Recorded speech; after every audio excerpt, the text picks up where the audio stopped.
Okay, quick early thoughts on this guy. He's on the potty walk. So, the other day when we got in the big fight, so he does a lot of stuff that I kind of feel like his original owners did some work with him.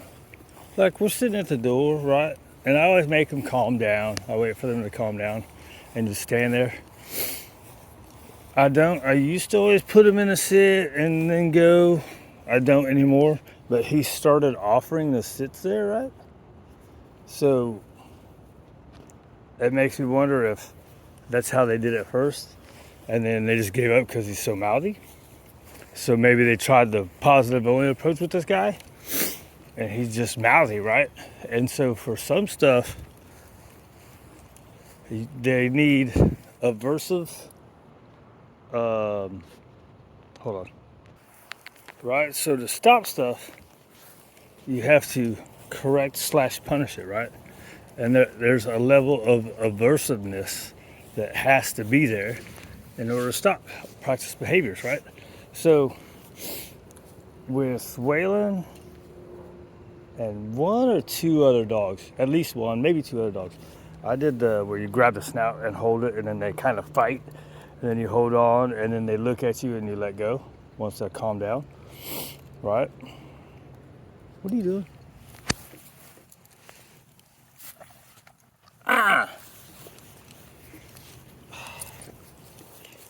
People in their poops. That is not a cat poop. Why are you eating poop, dude? Because you didn't eat all your dinner last night. So, anyways, with him, since his mouthing hasn't been any kind of pressure, I've been doing the kind of collar grab and sit him because it comes out of over arousal with this guy. And then sometimes it's out of like, hey, you're being in control of me and I don't like it. But even then, it's not like, I need to get that poop that's over there. I need to, come on. Even then, it's not like he's like biting, right? But it's mouthing, and a 3-year-old pitty that's mouthing, it's not good. So anyways, so with that, there is a level of aversiveness. There's just not much, right? So let's see. One time he did it, so I did leash correction, right? And then he went for the hand on the leash, which he does that anyways, right? So, but in that moment, that's probably the control part, right? Oh, this guy's doing something with that leash. I'm gonna get his hand right there. So when that happened, I went back to the little collar grab, right? So then you get into, does it need to be more aversive, right? Like e-collar training. E-collars are good for that because they're very neutral, right? It's a neutral punishment when you use it that way,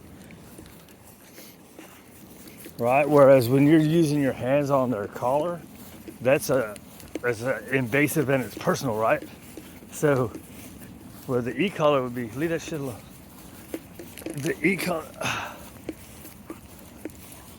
The e-collar would be very neutral because it's just the tool doing it, right? Instead of it actually coming from you.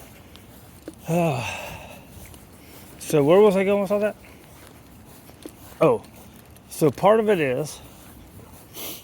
my thoughts is it not aversive enough to make him want to stop, right? It seems like it's less, but man, it's always over arousal. I tried to run in recall games last night. Immediately wants to jump and mouth on the arm, right? So, does that mean you can't play with them, right? We got to be able to play, get them exercise, right? So then it gets into trust the process. The process, just keep doing it, be consistent, let the dog figure out what's going on, what he can and can't do, right?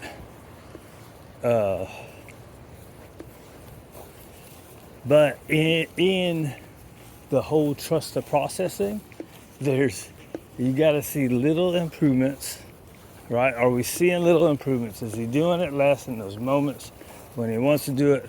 He's never been intense with it. Like when we talk puppy nipping, right? They say that you'll see the intensity go away first and then the frequency, right? So he's never really been, if we think along the puppy lines, he's a good boy. He's never been really intense with it, but he did it a lot, right? And so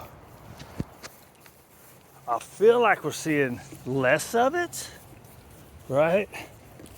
However, is it because I do it once, right? We start playing, and then I have to do the collar grab sit, right? You just grab him and hold him there, and he sits, and then you gotta calm down. He might struggle a little bit, but he's gotta calm down.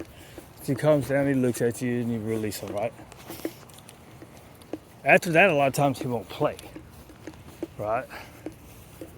Or it'll be like he starts to mouth, and I can at least do it verbally, right?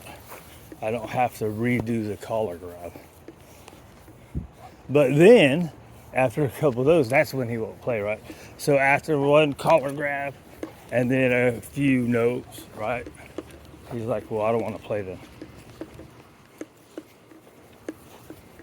Which, I mean, maybe he's just you gotta walk him to get all this extra, right?